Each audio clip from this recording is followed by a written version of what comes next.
Results. Every once in a while, you got to take a measure, see how you're doing. Now we take a measure called results. What is the results at the end of the day, the results at the end of the week? You can't let too much time go by without checking. 6 years I'd been out there working when I met my teacher, Mr. Shoaff. Shoaff said, well, Mr. Rohn, let's just go through a little summary here. He said, in the last 6 years, how much money have you saved and invested? Let's go through a little tab list here. How much money have you saved and invested the last 6 years? I said, what? 0. He said, you've messed up. He said, who sold you on that plan?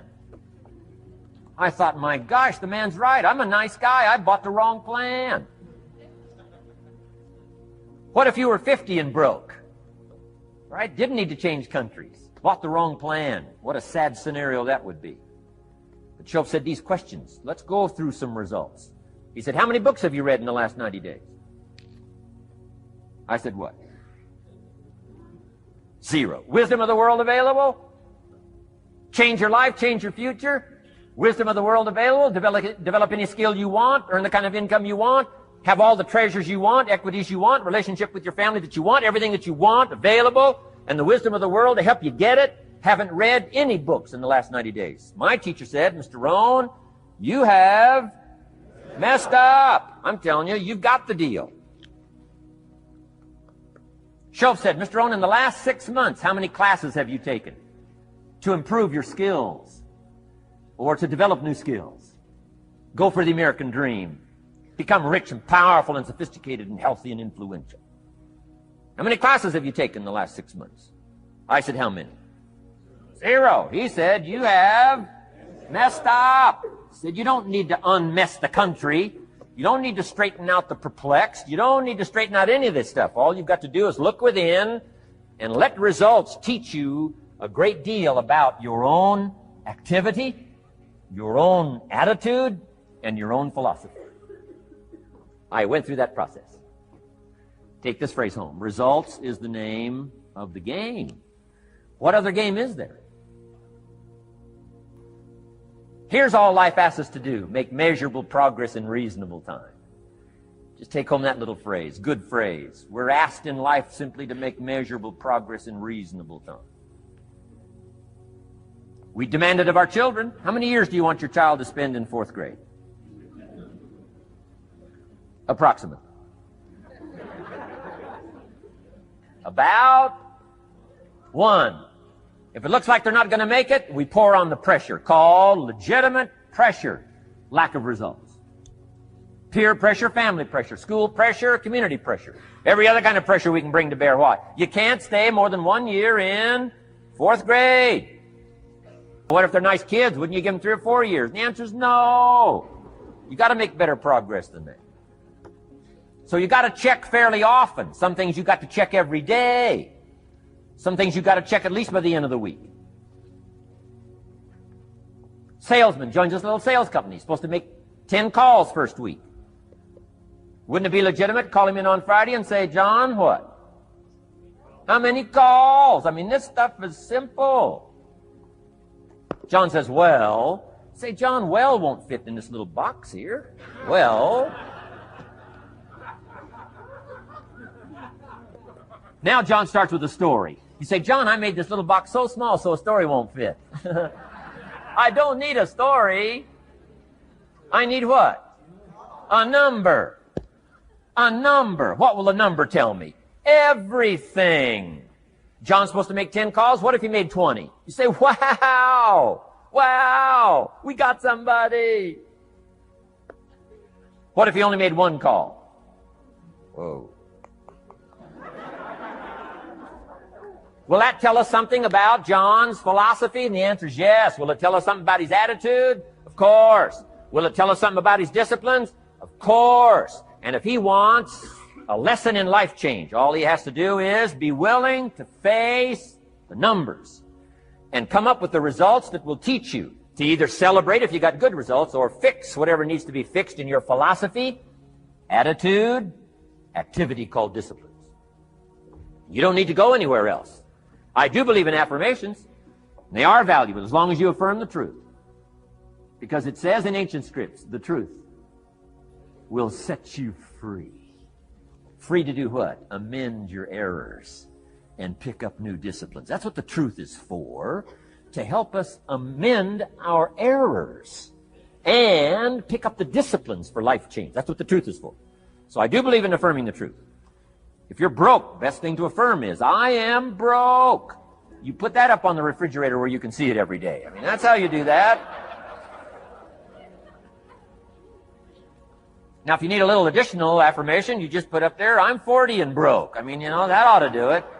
And if you need just a little more, put up there, I live in America and I'm 40 and broke. That's enough to turn your life around. It says, hey, something is wrong. Somewhere I have messed up. And I'm telling you, if you'll start with that, it's called the process of life change, and it doesn't matter how small the process is to start. One discipline starts it, and then one discipline feeds another, and the first thing you know, you've got this whole cycle in an upward positive motion. And it's called life change. It's called income change. It's called health change. Relationship with your family change. Equities unprecedented that you can have in numbers that will stagger the imagination if you do not curse what's available and start amending what's possible to get the results that you want.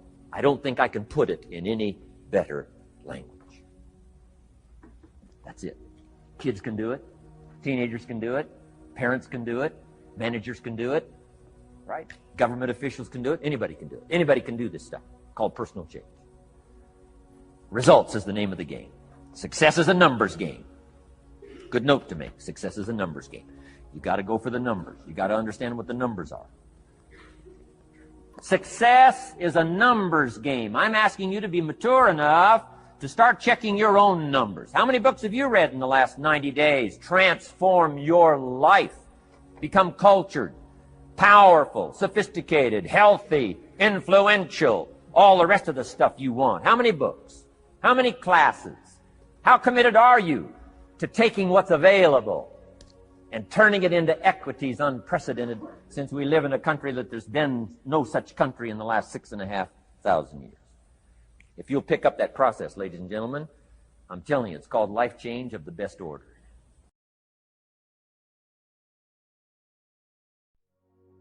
Take full responsibility for what happens to you. It's one of the highest forms of human maturity, accepting full responsibility. It's the day you know you've passed from childhood to adulthood, the day you accept full responsibility. I used to have that long list of reasons why I wasn't doing well. To explain. You got to explain, right? Otherwise you're going to look bad. I used to have this funny list called Reasons for Not Looking Good. I used to blame the government. I mean, you can believe that or not. It was at the top of my list. I had a lecture second to none. The government. That was on my list. I used to blame taxes. Look what you got left after they take everything. And they expect you to do well. That was on my list there. Prices, that one's easy, right? You walk into the supermarket with $20, come out with a little half bag. So I had that on my list. I used to blame the weather. I blamed the traffic. I used to blame my car. I blamed the manufacturers. I used to blame the company. I blamed company policy. I used to blame the training program. I blame my negative relatives. They were always putting me down. I blame my cynical neighbors. They're just selfish, looking out for themselves. Won't loan you money? They were on my list. I used to blame the economy. I blamed the community. That's a pretty good list for not doing well, isn't it? I thought it was good. I'll never forget one day, Mr. Schoaf was very kind, but he was also very blunt. And this was no exception. And I'm glad he was blunt. There's a lot of things I'd have missed if he hadn't have been blunt. One day, with sort of a curious look on his face, he said, Jim, just out of curiosity, tell me, how come you haven't done well up until now? Excellent question. I thought, well, so I won't look too bad, I'll go through my list. And this list I just gave you, I put that on him. And he was very patient. He let me go through the whole thing, the government, the weather. I went through this whole thing. When I finished, he looked my list over very carefully. He said, Mr. Rohn, big problem with your list. You ain't on it. When I went to work for him a few months later, I learned very quickly to tear up my list, reasons for not doing well, and I threw it away. And I got me a fresh piece of paper. And I put one word on it.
Me.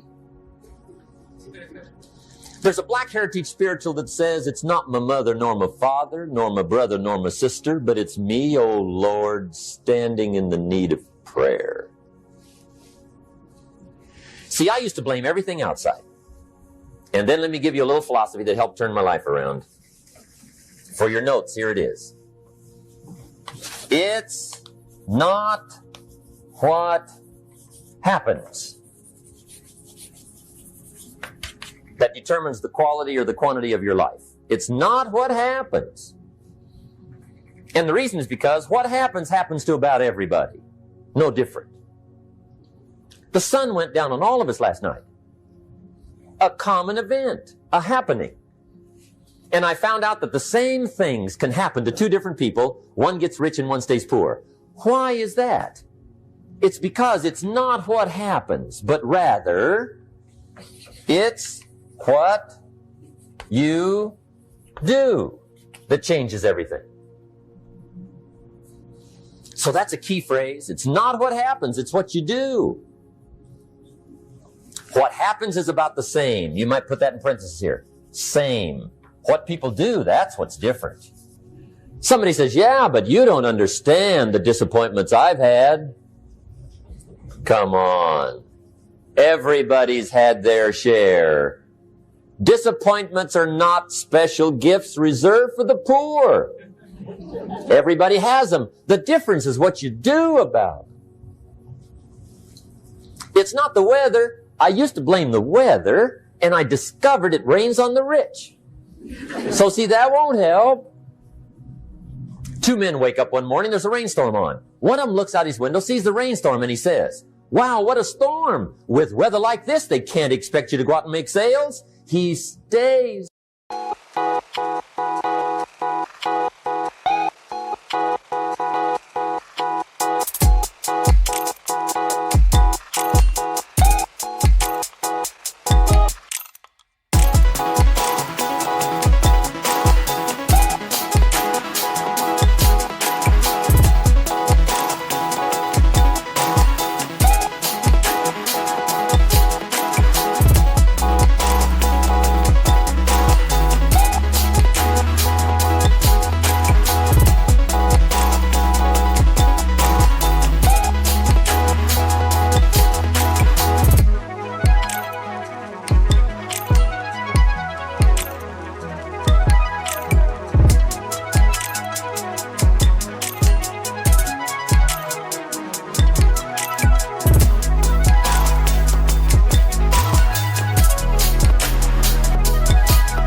Home.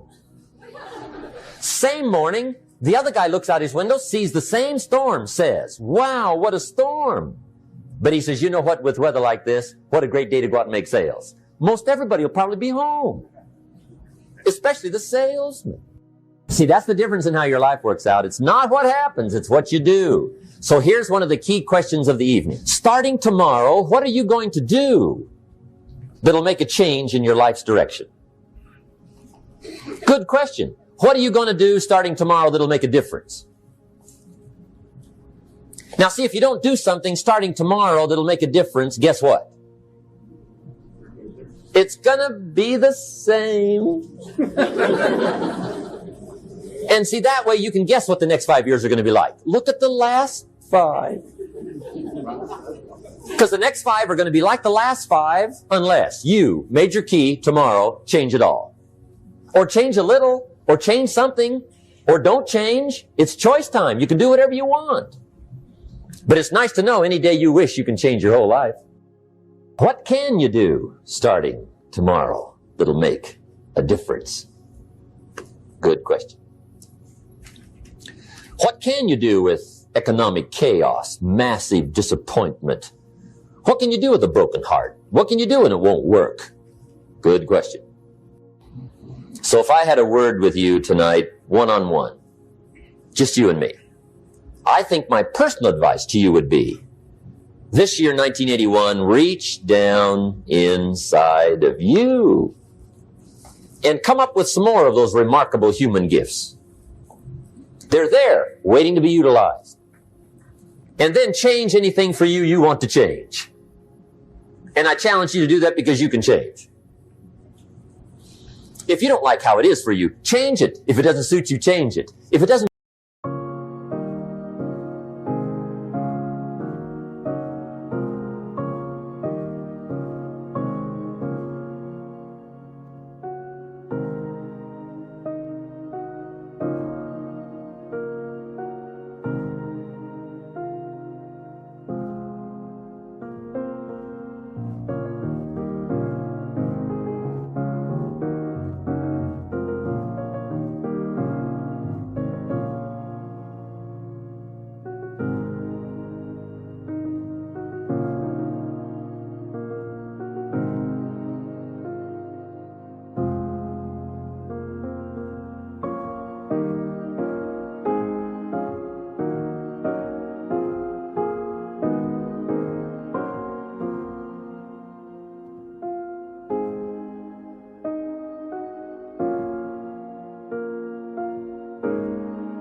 please you, change it. If it isn't enough, change it. And I challenge you to do that because you can change. See, you don't ever have to be the same again after tonight, only by choice. Self-reliance is basically counting on yourself, taking responsibility for whatever happens to you, knowing that you have consciously made the decisions that are now affecting you, knowing that what is happening now, today, is the direct result of your activity, what you did yesterday. Now, being self-reliant doesn't mean you can't work with others or trust others.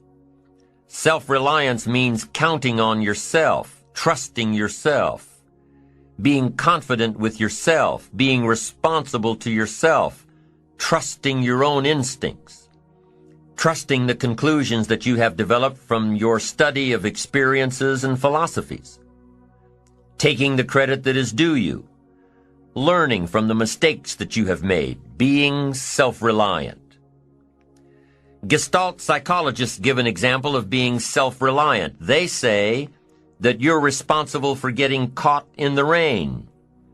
They say that by deciding not to carry an umbrella every day, you have made the decision to endure an occasional drenching. Translation?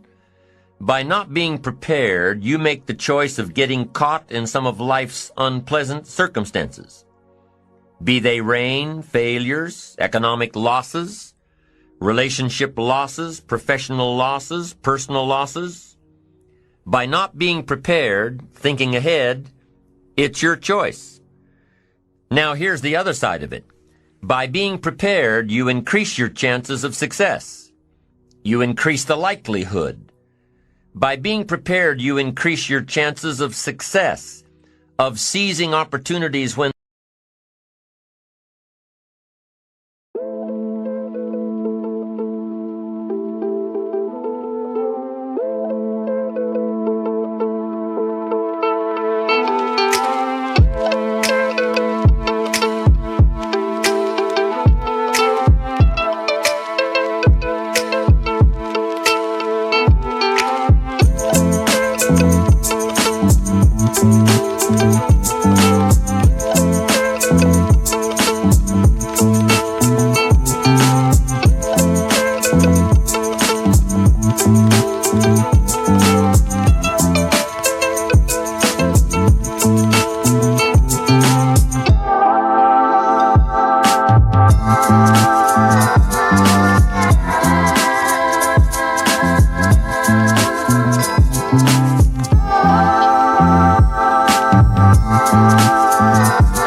they come your way, of being ready within yourself to take advantage of once-in-a-lifetime situations.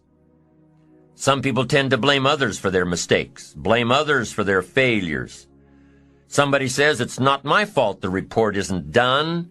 So-and-so didn't do their part. Of course it's your fault. It's your report too. It's your responsibility to see that everyone you delegated work to does their part. Now, you can't control what others around you do, but it's in your own best self-interest that you stay on top of things, especially if it's going to affect your future. You think your boss cares that John didn't do his part? You think he sees John as the bad guy? Of course not. All he sees is that the report isn't done, bottom line. Be responsible for the things that affect you. You can make sure you're more responsible by checking in with those people who are working with you, the people who make up your team. You can be more responsible by saying, "Hey, John, how are you doing with your part? Do you need some help? Can we put somebody else in here to help you finish?" Now, if John consistently doesn't handle his part, you've got to replace John.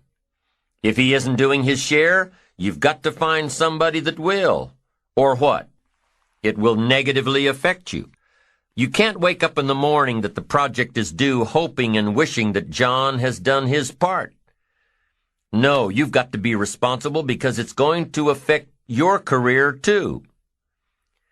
Now, my approach to my better future very early on in my career was to just go through the day with my fingers crossed. And I used to say something like, "I sure hope things will change for the better." Then here's what I found out. They're not going to change. Somebody says, "Well then, how?"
How will my life ever change? Answer, when you change. When you change, when you get better, it'll get better. If you change, it'll all change. Don't put it on someone else. Hope that someone else will change it for you. Take responsibility for yourself. Take personal responsibility. You can't change the circumstances or the seasons or the wind, but you can change your reading habits. You can change whether or not you go for the skills, burn the midnight oil, turn yourself around, multiply your value by 2, 3, 5, 10.